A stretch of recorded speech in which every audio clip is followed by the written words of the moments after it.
사랑하는 자들아, 영을 다 믿지 말고 오직 영들이 하나님께 속하였나 분별하라. 많은 거짓 선지자가 세상에 나왔습니다. 이로써 너희가 하나님의 영을 알지니 곧 예수 그리스도께서 육체로 오신 것을 시인하는 영마다 하나님께 속한 것이요 예수를 시인하지 아니하는 영마다 하나님께 속한 것이 아니니 이것이 곧 적 그리스도의 영이니라. 오리라 한 말을 너희가 들었거니와 지금 벌써 세상에 있느니라. 자녀들아, 너희는 하나님께 속하였고 또 그들을 이기었나니 이는 너희 안에 계신 이가 세상에 있는 자보다 크심이라. 그들은 세상에 속한 고로 세상에 속한 말을 하매 세상이 그들의 말을 듣느니라. 우리는 하나님께 속하였으니 하나님을 아는 자는 우리의 말을 듣고 하나님께 속하지 아니한 자는 우리의 말을 듣지 아니하나니 진리의 영과 미혹의 영을 이로써 아느니라. 사랑하는 자들아, 우리가 서로 사랑하자. 사랑은 하나님께 속한 것이니 사랑하는 자마다 하나님으로부터 나서 하나님을 알고 사랑하지 아니하는 자는 하나님을 알지 못하나니 이는 하나님은 사랑이심이라. 하나님의 사랑이 우리에게 이렇게 나타난 바 되었으니 하나님이 자기의 독생자를 세상에 보내심은 그로 말미암아 우리를 살리려 하심이라. 사랑은 여기 있으니 우리가 하나님을 사랑하는 것이 아니요 하나님이 우리를 사랑하사 우리 죄를 속하기 위하여 화목제물로 그 아들을 보내셨습니다. 사랑하는 자들아, 하나님이 이같이 우리를 사랑하셨은즉 우리도 서로 사랑하는 것이 마땅하도다. 아멘. 성탄절은 1세기, 2세기 초기 교회는 지키지 않았습니다. 350년에 교황 율리오 1세가 12월 25일을 그리스도의 탄생일이다 하고 공포를 하고 성탄절이 공식적으로 시작이 됩니다. 그 전에 로마 사람들은 이제 12월 25일을 태양신의 축일로 그렇게 지키고 있었습니다. 그런데 이제 그 로마가 기독교가 되면서 다른 날을 정하는 것보다 아마 그날을 그리스도의 축일로 생각하는 것이 좋겠다. 그렇게 생각하지 않았나 싶습니다.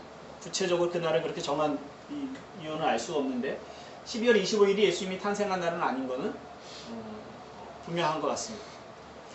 그래서 1700년이 흘러오는 동안에 전 세계적인 축제가 됐습니다. 물론 이슬람 국가는 아직도 이것을 축일로 생각하지 않습니다만은 그러나 믿는 사람들이 좀 있는 국가들은 오전에 예배를 참석하고 출근을 하게 하거나 그런 식으로 좀 배려를 하고 있는 것 같습니다. 젊은이들에게, 직장인들에게도 좋죠. 하루 공휴일이고 아이들은 산타클로스한테 선물 받는 날이고 또 애인 없는 사람들은 좀 서운하지만 애인 있는 사람들은 뭔가 또 이벤트를 만들 그런 시간이 됐습니다. 교회 안팎으로 굉장히 중요한 날이 됐습니다. 근데 우리가 그 의미를 분명히 새기고 또 바르게 이어가는 것이 중요하다고 생각이 듭니다. 이제 복음이 들어가지 않은 곳에도 성탄절은 들어갔거든요. 크리스마스가 들어갔습니다. 그 크리스마스의 의미가 무엇인지를 바르게 가르침으로 예수 그리스도를 전할 수 있는 좋은 기회가 된다, 도구가 된다는 생각이 듭니다. 성탄절, 성탄일, 성스러운 탄생일이라 그러죠. 하나님의 아들이 오신 날입니다. 하나님의 아들이 세상에 오신 날입니다. 좀 더 구체적으로 얘기한다면 하나님의 아들이 사람이 되어 세상에 태어나신 날입니다. 이거 굉장히 놀라운 일입니다. 우리는 늘 이제 교회에서 익숙하게 들어와서 더 이상 놀라지 않습니다. 박혁거새가 알에서 깨어났다. 그렇게 다 알고 계시죠? 쟤도 안 납니다. 또 석가모니가 어머니 옆구리에서 겨드랑이에서 나왔다고 이렇게 알고 있습니다. 근데 여기 시비를 거는 사람들은 없습니다. 그걸 연구 논문으로 만들어내는 사람도 없습니다. 아니라고 주장하는 사람들이 혹시 있어서 그 사람들에게 반박하기 위해서 자료들을 제시하고 그 역사적인 사실이라고 밝히려는 노력도 없습니다. 왜냐면 우리 다 같이 알고 있는 게 이건 신화다. 그래서 역사적인 증명을 할 필요도 없고 그걸 아니라고 애써 부정하려고 누군가가 애쓰지도 않습니다. 그런데 이건 다릅니다. 마리아, 처녀에게 하나님의 아들이 잉태되어서 사람이 되셨고 그가 하나님이시다 하는 문제는 다릅니다. 과연 이 동정녀가 남자와 관계를 맺지 않은 여자가 아이를 낳을 수 있는가 없는가 하는 문제를 많은 사람들이 궁금해하고 또 못 믿겠다고 거부하고 또 그것이 어떻게 역사적인 사실인지를 증명해내려고 신학자들은 애를 쓰고 과학자들은 또 과학자들 나름대로 또 이것을 증명해낼 방법들을 찾아갑니다. 믿는 사람들은 믿는 사람대로, 안 믿는 사람들은 안 믿는 사람대로. 왜 이거 그냥 신화다 이렇게 하고 넘어가면 안 될까요? 박혁거사가 아래서 나온 것처럼, 석가모니가 겨드랑이에서 태어난 것처럼 그냥 여자가 애를 낳았다 이렇게 그냥 하고 가면 되지 않겠습니까? 그런데 그렇게는 안 된다는 거죠. 성경이 가지고 있는 그 가치관이 그걸 너무나 중요하게 여기고 있습니다. 사람으로 나셨다. 그냥 어떤 사람의 몸을 입고 빙의가 된 것처럼 와서 세상을 구원한 그리스도라고 말하면은 그럼 조금 더 이렇게 타협점이 생길 것 같은데 그걸 용납하지 않습니다. 성경이. 우리가 읽은 성경 요한일서 4장 1절부터 3절을 보면 세상의 영들을 다 믿으면 안 되는데 예수가 육체로 사람으로 오셨다는 것을 부인한다면, 그걸 거부한다면 그는 거짓 선지자다. 그는 적그리스도다. 그렇게 말하고 있습니다. 그 하나로 예수가 사람이 돼서 오셨다는 사실을 인정하느냐 인정하지 않느냐로, 그가 하나님께 속했느냐 하나님께 속하지 않았느냐로 구분하는 가장 분명하고 명백한 기준이 됩니다. 기독교의 가르침이, 성경의 가르침이 이러하기 때문에 이에 대해서 신학자들과 목회자들과 또 그리스도인들이 끊임없이 답을 찾아가려고 몸부림을 하게 되어 있습니다. 만약 예수께서 육체로 오지 않으셨다면, 주님께서 육체를 가지고 오셔야만 한 분명한 이유가 뭡니까? 주님이 육체를 가진 온전한 사람으로 오셔야 했던 이유가 뭘까요? 만약 그것이 아니라면 다른 방법으로의 구원이 없기 때문에 그렇습니다. 우리를 구원할 유일한 방법이 하나님의 아들이 사람이 돼서 세상에 오시는 것 외에는 다른 방법이 없습니다. 그분이 사람이 되셔서, 우리와 같은 사람이 되셔서 우리를 대신해서 하나님께 온전히 순종을 하십니다. 그리고 우리를 대신해서 우리의 죄를 위해 죽으셔야 됩니다. 그리고 우리와 하나님 사이의 중보자가 되고 우리를 하나님 앞으로 이끄는 분이 되셔야만 됩니다. 이것이 사람이어야만 됩니다. 그래서 주님이 사람이 되셨고, 그리고 그 일을 하셨습니다. 주님은 우리를 대신해서 하나님 말씀에 온전히 순종하셨고, 우리의 죄를 위해서 무죄한 자로서 우리의 죄를 위해서 죽으셨고, 그리고 그것으로 끝난 것이 아니라 우리의 연약함을 도우셔서 우리가 중간에 좌절하거나 실패하지 않도록 끝까지 하나님 앞으로 이끌어 가시는 중보자예요. 또 동역자예요. 대제사장의 일을 행하고 계십니다. 예수께서 육체로 오신 것을 인정하지 않는다면 그는 그리스도가 우리의 중보자여 하나님과 우리 사이의 화목제물로서의 자격을 가지고 있지 않다고 말을 하게 되는 것입니다.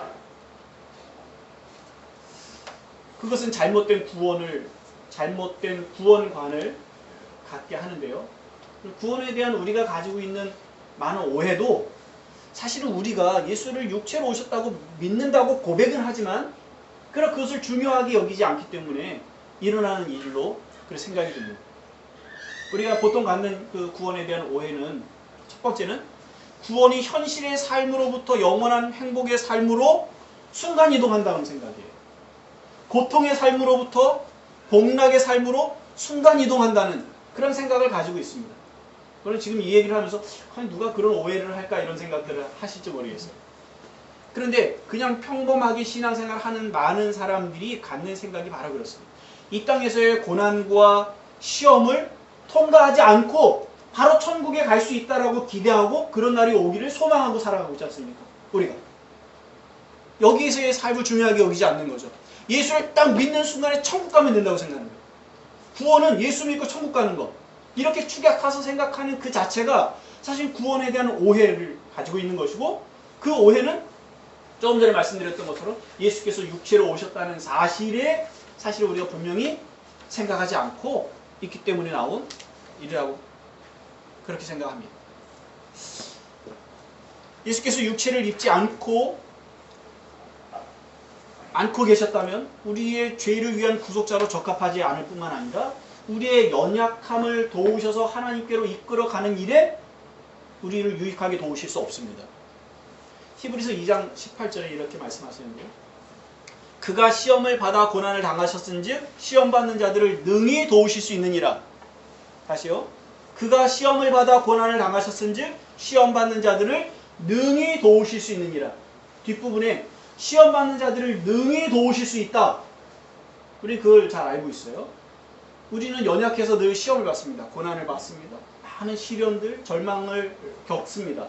근데 우리를 도울 수 있는 가장 강력한 힘 있는 분은 누구냐면 어떤 전능하신 분이 아니라 우리와 같은 시험을 받은 바로 그분이라고 지금 말하고 있는 거예요.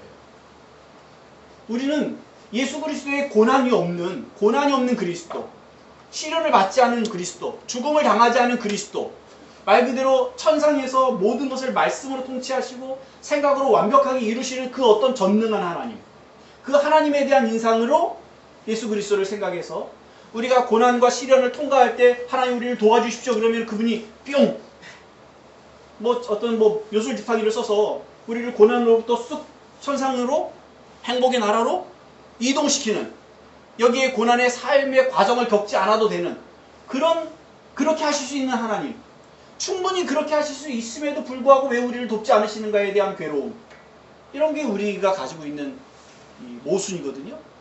그런데 예수님은 오히려 자기 자신이 우리를 도우실 수 있는 가장 강력한 그리스도요 대제사장이라고 말씀하실 때 그 자격이 어디서부터 왔느냐 이렇게 말씀하시는 거예요.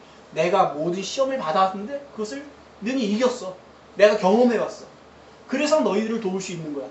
이렇게 말씀을 하고 계십니다. 그러니 주님이 우리를 구원하시는 것과 우리가 구원을 받는 것과의 사이에 얼마나 큰 갭이 있습니까? 우리는 순간이동적 구원을 생각을 하지만 주님은 그게 아니야.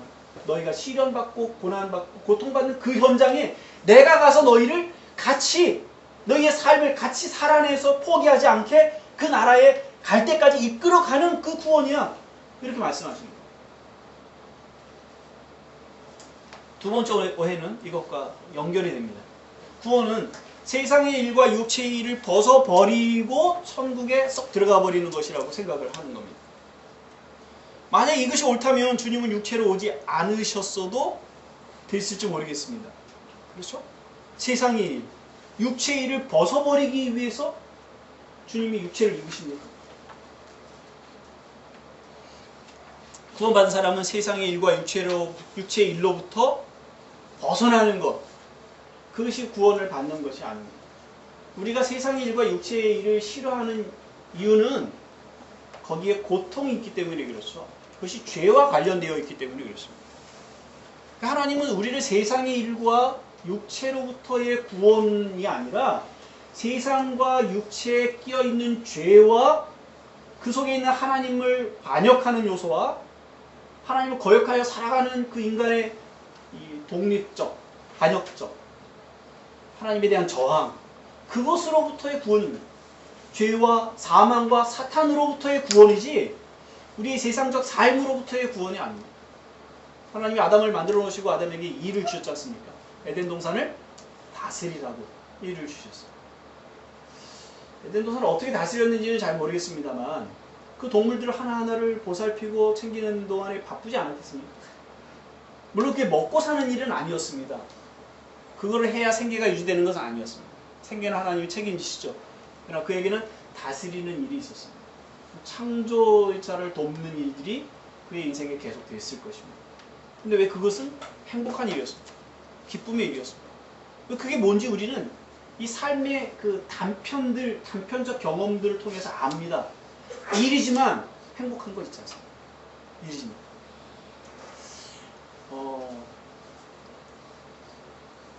힘든 건 다 안 좋은 건가요? 그렇지 않죠. 힘들지만 거기에 희열이 나오고 그거 못하게 하면 정말 죽을 것 같은 그런 거 있죠. 아이들 그 컴퓨터 한다고 밤새도록 인터넷 한다고 이 손에 쥐가 날 정도로 뭘 이렇게 하는 걸 너 이렇게 힘든 거 그렇게 잠도 못 자고 팔도 아프고 아침에 어깨가 뭐 결리느니 어쩌느니 그래가면서 꼭 그렇게 해야 되겠어? 그렇게 말릴 수 있겠어요? 안 되죠? 그게 아무리 고통스럽고 밥 못 먹고 거기에 중독되느라 힘들어도 그게 행복한 거 아닙니까? 여러분들? 힘든 게 나쁜 건 아니고 여러분들이 좋아하는 어떤 일들이 있죠. 어떤 취미들, 운동들, 땀 뻘뻘 흘리면서 그래서 이해 못하시는 분들이 저 돈 내고 저렇게 땀 뻘뻘 흘리면서 뭐하러 운동하는지 힘들게 그런 말이 오히려 이해가 안 됩니다. 힘든 것이 나쁜 것은 아닙니다. 그것 자체에 기쁨과 행복이 있을 수 있어요.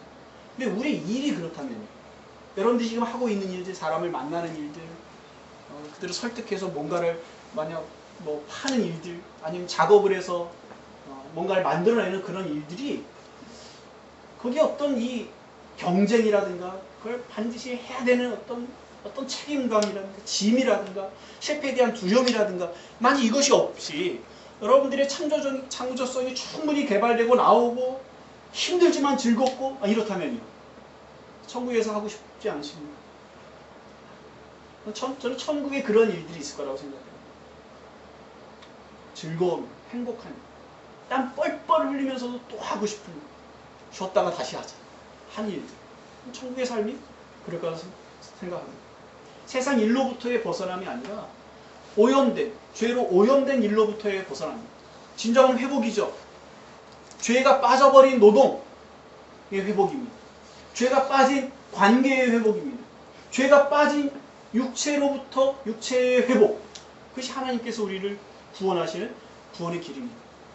구원은 육체와 영이 따로 있어서 영은 구원하시고 육체는 구원을 위한 어떤 도구와 그릇으로 껍데기로만 있다가 나중에 부활할 때 그 영혼이 들어갈 어떤 그릇으로만 존재한다고 우리는 생각할 수 있습니다.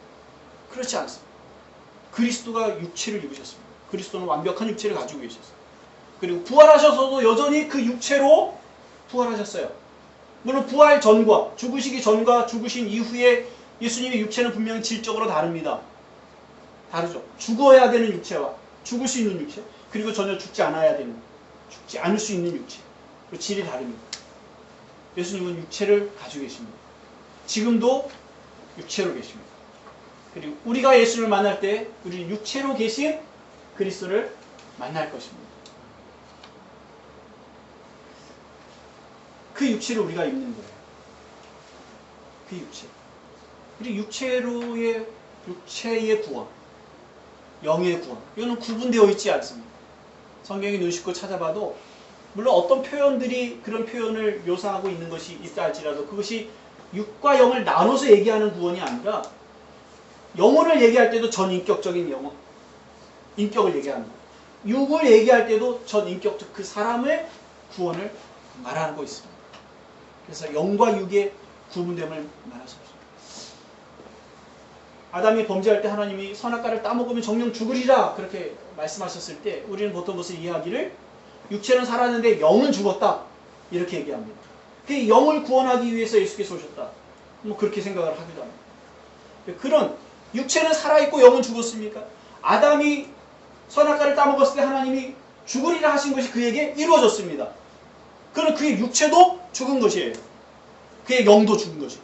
어떤 의미로 죽었냐면 그의 뿌리가 나무의 뿌리가 땅에 박혀 있을 때 사는 겁니다. 근데 뿌리가 이 땅으로부터 통째로 뽑혀 공중에 나와 있는 상태. 지금은 그것이 초록색으로 보이고 지금은 거기에 열매가 붙어 있습니다. 살았습니까? 죽었습니까? 죽었습니다. 영혼만 죽었습니까? 그 육체도 죽었어요. 인간이 하나님께 뿌리를 두고 사는 존재입니다. 그런데 인간이 그 하나님으로부터 뿌리채 뽑혀 공중에 떠 있습니다. 스스로의 힘으로 지금 살아가려고 애를 쓰고 있는 거죠. 그게 죄인의 모습이고 구원받지 못한 사람, 회복되지 않은 사람의 상태입니다. 살았습니까? 죽었습니까? 죽었습니다. 영이요 육체, 통째로. 그게 인간의 모습, 구원받지 못한 인간의 모습. 하나님으로부터 떨어나 죽어있는 모습입니다. 구원이란 그 뿌리가 다시 하나님께 붙는 것이죠. 이전의 모습으로가 아니라 새롭게 된 모습. 다시는 반역하지 않는, 다시는 하나님으로부터 떠나 자기를 하나님이라고 주장할 어떤 그 근거가 필요 없는, 그런 이유가 없는 온전한 하나님과의 관계로의 회복, 그것이 구원입니다. 이 왜곡된 구원, 이 세상의 과정이 필요 없고 육체의 일과 세상의 일이 필요 없는 순간이동적 천국으로 들어가는 그런 구원. 그것이 이 요한일서가 쓰여지는 당시에 가지고 있었던 사람들의 태도였습니다. 세상의 일들 하찮은 거예요. 육체의 일들 하찮은 거예요.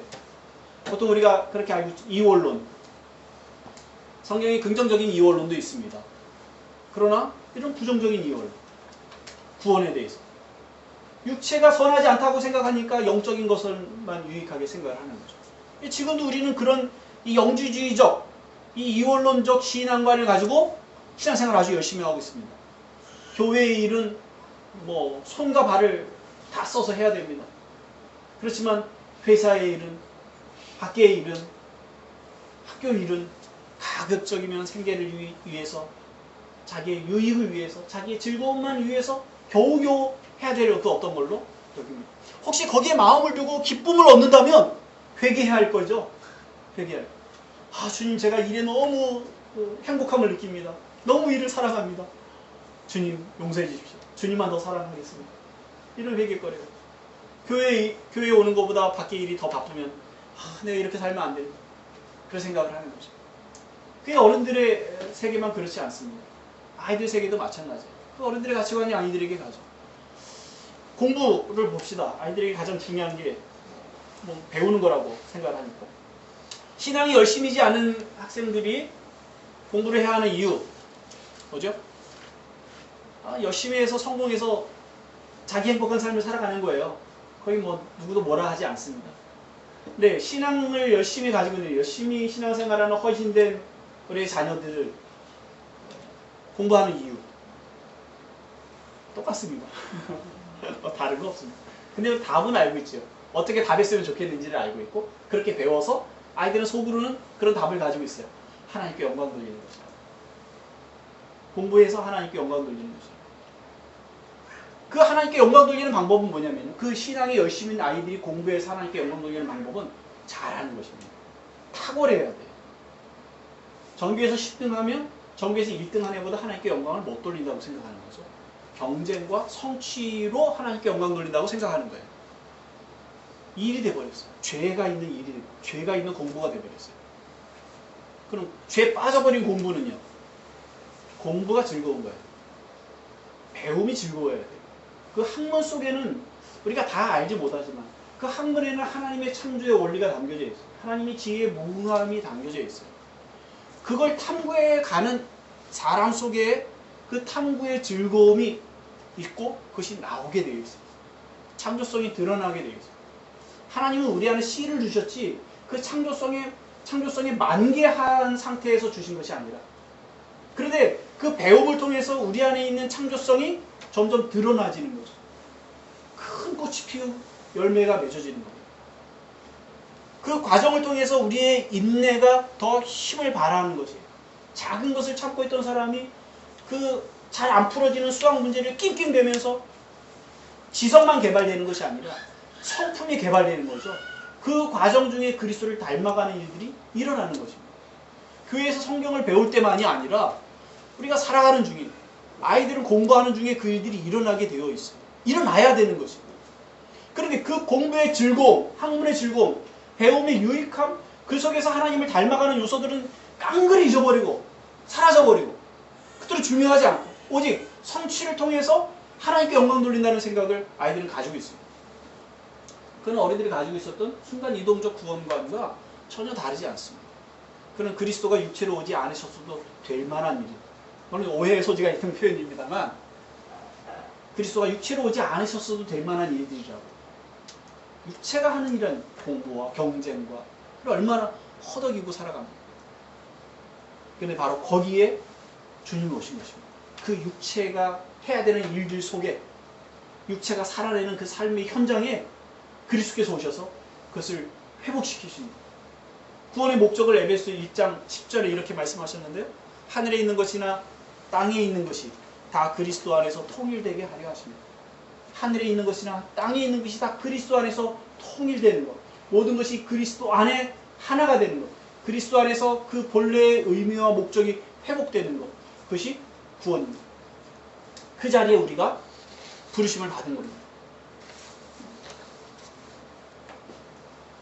그럼 우리가 이 땅에 과정 전체가 구원을 맺어가는 과정이고, 우리가 육체로 살아가고 세상 일 속에 들어가서 살면서 구원이 되어가고 있어요. 우리가 좌절하고 포기하지 않도록 주님은 우리를 위해서 중보기도 하십니다. 포기하지 않게 해주십시오. 성령을 보내주셨어요. 우리는 연약해서 기도를 뭘 해야 될지도 모르는, 살아가는 거는 둘째치고 하나님 앞에 어떻게 탄식을 해야 되는지조차도 우리는 잘 모를 때가 있어요. 그런데 성령이 오셔서 우리를 위하여 탄식하심으로 하나님께 기도하셔서 우리를 도우셔요. 왜요? 이 과정이 구원의 길이고, 이 과정을 통해서 우리가 구원의 온전한 자리에 가게 되기 때문에. 그럼 우리가 이 구원의 삶을 살아가는 중에 어떤 태도를 가지고 살아가는 것이 구원받은 자의 모습인가? 어떤 것이 구원받은 자의 모습입니다. 그래서 지금 요한일서 4장에서 말하고 있는 거죠. 앞에는 육체로 오심을 부인하는 사람들이 거짓 선지자고 적그리스도다 라고 얘기를 해놓고 7절부터는 사랑하는 자들아 우리가 서로 사랑하자 그렇게 말합니다. 이 두 가지가 전혀 상관없는 게 돼버렸죠. 그런데 분명히 의도가 있이 만들었을 것입니다. 왜 사랑하라고 말했을까요? 육체를 가지고 있지 않는 사람들에게는 사랑이 필요 없는 겁니다. 사랑할 관계라는 게 필요 없는 거예요. 예수 믿고 구원받았는데 왜 내가 이 사람한테 신경을 씁니까? 이 사람의 육체와 이 사람의 삶을 섬기는 일에 내가 왜 에너지를 쏟아야 되니?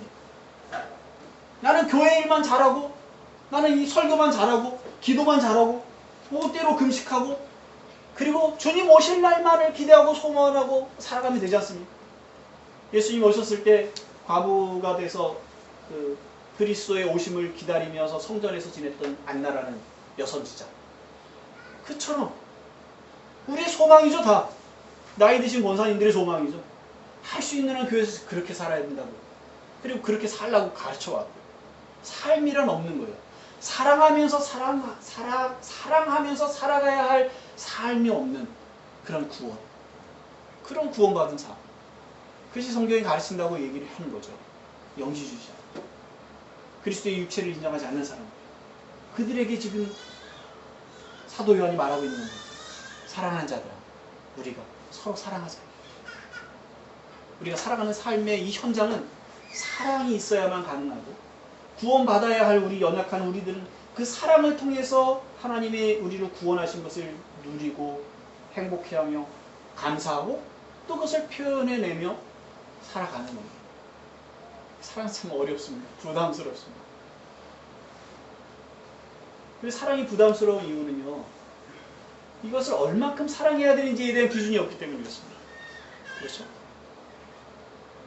이 말씀 보세요. 7절 보십시오. 사랑하는 자들아 우리가 서로 사랑하자. 사랑은 하나님께 속한 것이니 사랑하는 자마다 하나님으로부터 나서 하나님을 알고 사랑하지 아니하는 자는 하나님을 알지 못하나니 이는 하나님은 사랑이십니다. 굉장히 두려워했던 말씀입니다. 사랑하지 아니하는 자는 하나님을 알지 못한다. 나는 하나님을 알아서 아버지라고 하고 예수 그리스도를 주라 고백해서 구원에 이르렀어 이렇게 생각을 하고 있었는데, 사랑하지 아니하는 자는 하나님을 알지 못하나. 내가 하나님을 모르는구나. 나는 구원받지 않은 사람, 구원받지 못한 사람이고. 근데 사랑하지 아니한다, 사랑한다의 기준이 여기 없어요. 그래서 이 4장 8절에 걸리지 않는 사람이 있겠습니까? 누가 있겠습니까? 나는 사랑하는 사람이야. 이렇게 얘기할 수 있는 사람이 어디 있겠어요? 손양호 목사님, 저 어저께 못 봤네. 오늘 합니까? 오늘 합니까? 손양호 목사님에 대한 KBS에서 방영을 한답니다. 제작해서.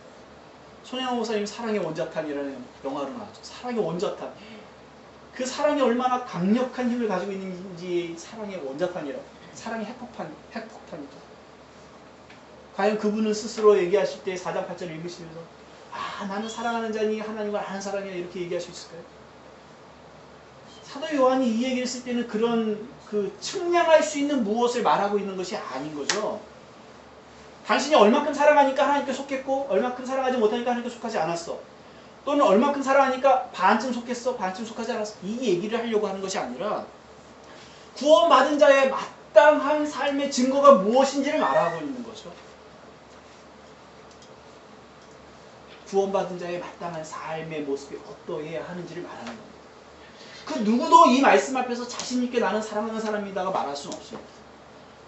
이전에 사랑했던 사람도 조금 더 사랑해야 되는데라는 갈증을 가지고 살아갑니다. 많은 사람을 사랑하고 있지만 여전히 누군가를 사랑하지 못하는 사람을 한 사람 발견하거나 더 사랑해야 될 사람을 발견할 때 그 사랑이 자기에게 충분하지 못한 것 때문에 또 안타까워하고 주저하고 목말라하는 상태로 가게 될 것입니다. 사랑을 하면 할수록 자기 안에 사랑이 없음을 더 탄식하는 사람들이 있을 것입니다. 그렇죠? 여기는 측량할 수 있는 어떤 기준이 없습니다. 사도 요한은 우리에게 사랑하라고 말하고 있는 거예요. 어떻게 하는 것이 사랑하는 것일까요? 신명기 10장에서 이런 말씀을 봤어요. 하나님을 어떻게 사랑하는지에 대해서. 그를 사랑하여 여호와를 말합니다. 여호와를 사랑하며 마음을 다하고 뜻을 다하여 네 하나님 여호와를 섬기라. 근데 거기서의 사랑하는 말과 그 뒤에 따라 나오는 사랑하는 말은 같은 단어인데요. 그 다음에 18절 19절에 고아와 과부를 위하여 정의를 행하시며 나그네를 사랑하여 그에게 떡과 옷을 주시나니 너희는 나그네를 사랑하라. 전에 너희도 애굽 땅에서 나그네 되었으며. 하나님을 사랑하는 자는 어떻게 하죠? 하나님을 섬깁니다. 나그네를 사랑하는 자는 어떻게 해야 됩니까? 떡과 옷을 주는 겁니다. 우리는 사랑한다 그러면 알고 있는 것이 가슴 뛰는 사랑, 로맨스. 보면 가슴이 뛰고 또 보고 싶고 행복하고 즐겁고. 이 젊은 사람들은 누군가를 사랑하고 연애를 하면 예뻐집니다. 그렇죠? 우리가 보면 이 사람 연애하는 사람이구나. 물론 연애한다는 걸 알고 봐서 그렇게 보이는지 모르겠지만 어쨌든 이 후광이 있죠. 빛이 납니다. 그런 것이 사랑입니다. 왜 그런 것만 사랑입니까? 그건 아니죠. 우리가 하나님을 그렇게 사랑합니까? 가슴 뛰도록 때로는 그렇기도 합니다. 근데 그렇지 않을 때도 있습니다. 그렇지만 여전히 우리 하나님을 사랑합니다. 고백합니다. 그것이 뭘 표현되죠? 섬기는 것으로 표현됩니다. 우리가 나그네는 이웃 사람이 아닙니다. 나그네는 지나가는 사람입니다. 그걸 어떻게 사랑합니까? 첫눈에 반해 사랑합니까? 그 수많은 나그네들을 어떻게 다 이름 없는 그 나그네들을 어떻게 사랑합니까? 그렇게 사랑할 수 없습니다. 사랑하라는 것은 그의 필요를 도우라는 것입니다. 그의 필요를 도우면 사랑입니다. 우리 안에는 감정이 움직여지지 않습니다. 또 보고 싶어 하지도 않습니다. 근데 그 나그네가 우리에게 느껴지는 건 사랑입니다. 이 사람이 나를 사랑해 줬다. 그렇게 말할 수 있는 겁니다. 율법교사가 예수님을 찾아왔습니다. 어떻게 해야 영생을 얻습니까? 예수님께서 묻습니다.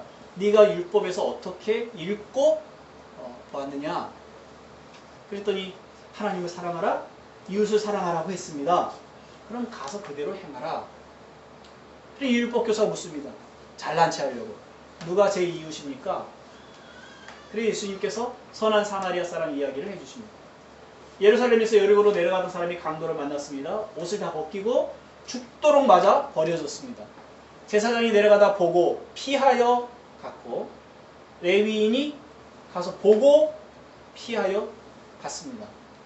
사마리아 사람들은 이 제사장과 레위인들이 혐오하는 종류의 사람입니다. 유대인들이 아주 싫어합니다. 그들이 살고 있는 땅도 밟고 싶어 하지 않습니다. 그런데 그 사마리아인이 지나가다 보고 가서 그를 불쌍히 여깁니다. 그리고 그의 병원 치료비를 대줍니다. 응급조치를 해서 병원에 데려가서 치료비를 대줍니다. 가슴이 뛰었을까요? 뛰었겠죠. 강도 만날까봐 두려움이 있을 것입니다.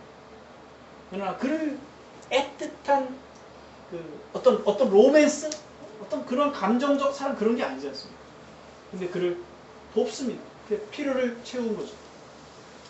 예수님께서 이 율법교사에게 묻습니다. 누가 강도 만난 자의 이웃이냐? 누가 강도 만난 자의 이웃이냐? 자비를 베푼 자입니다. 너도 가서 이와 같이 해라. 예수님께서 누가 이웃이냐라고 물을 때 이렇게 말씀하셨습니다. 누가 이웃이 되겠느냐?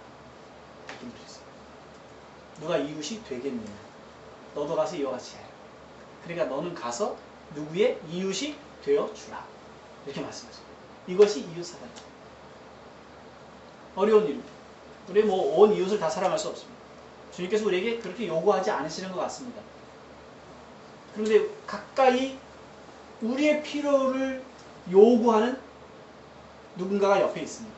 강도 만난 사람과 그의 이웃이 되어주면 되는, 그의 이웃이 되어주어 그의 필요를 돕는 것, 그것이 성경이 말하는 사랑입니다. 그런데 요한일서는 우리의 연약함을 알아 나그네를 사랑하라고 말하지 않고 형제를 사랑하라고 말합니다. 가까이 있는 사람을 사랑하라고 합니다.